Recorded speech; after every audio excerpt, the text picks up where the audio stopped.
Hi, and welcome for this episode of Emotionally Overcoming. And we spoke about how emotions can be generated from facts or perceptions.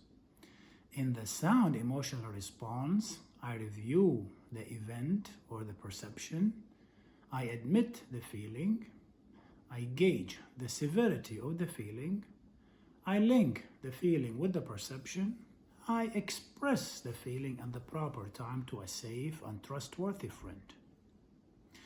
Perceptions are ways of the self to understand, to decipher, to conclude the relational events, the life experiences I and you face every day.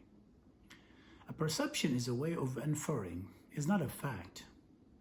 In the same way, you pick up your glasses and you put them to read a Facebook post or a newspaper if you're still reading one. You bring up your perceptions to decipher the relational events, the life situations you're facing. Perceptions are emotional glasses.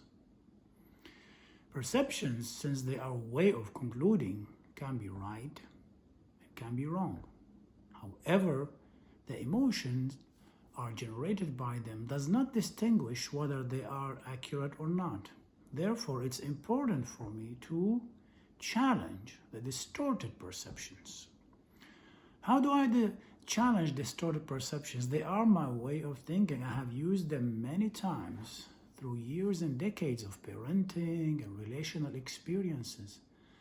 I need the honest, truthful feedback from trusting and loving friends around me.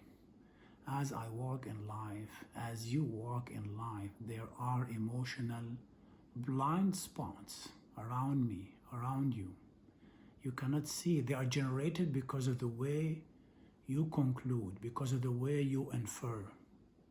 So, honest and sincere feedback from trusted friends will help illuminate and challenge wrongful perceptions. My good friends, love speaks the truth, but it wraps the truth with kindness. On my end, when somebody speaks his honest, truthful, kind feedback, I need to be patient. I need to be humble. I need to consider seriously the feedback offered to me. And if it comes from several trustworthy relationships, I should seriously consider it to be the truth. Emotional truth is different from logical truth because it's experienced differently by every party. Okay, enough with perceptions. We spoke about the sound emotional response in the last episodes and agreed that I acknowledge the perception and the emotion generated. I link the emotion with the perception, and then I verbalize or express the emotions to a trustworthy and safe friend. However, there are other abnormal emotional responses like suppression, where the self suppresses or depresses the emotion that is trying to arise from a perception or a thought. The isolation, where the self isolates exclusively between the logic or the logical facts and the feelings. Then the reversing of the emotional response by which the self produces an emotion in the opposite direction to what is expected from the perception. Like I laugh when I memorize an event that is frustrating or irritating. And then finally, the denial, where the self denies the whole incidence with its perception and emotions. Emotional or abnormal emotional responses invariably leads to emotional depth and emotional borrowing from the self.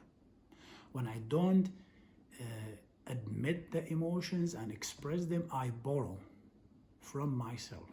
Borrowing leads to tiredness, exhaustion, emotional bankruptcy, and depression. Okay, I would like to thank you for joining me, and I hope you enjoy a loving week filled with kindness, truth, and love. Nidal.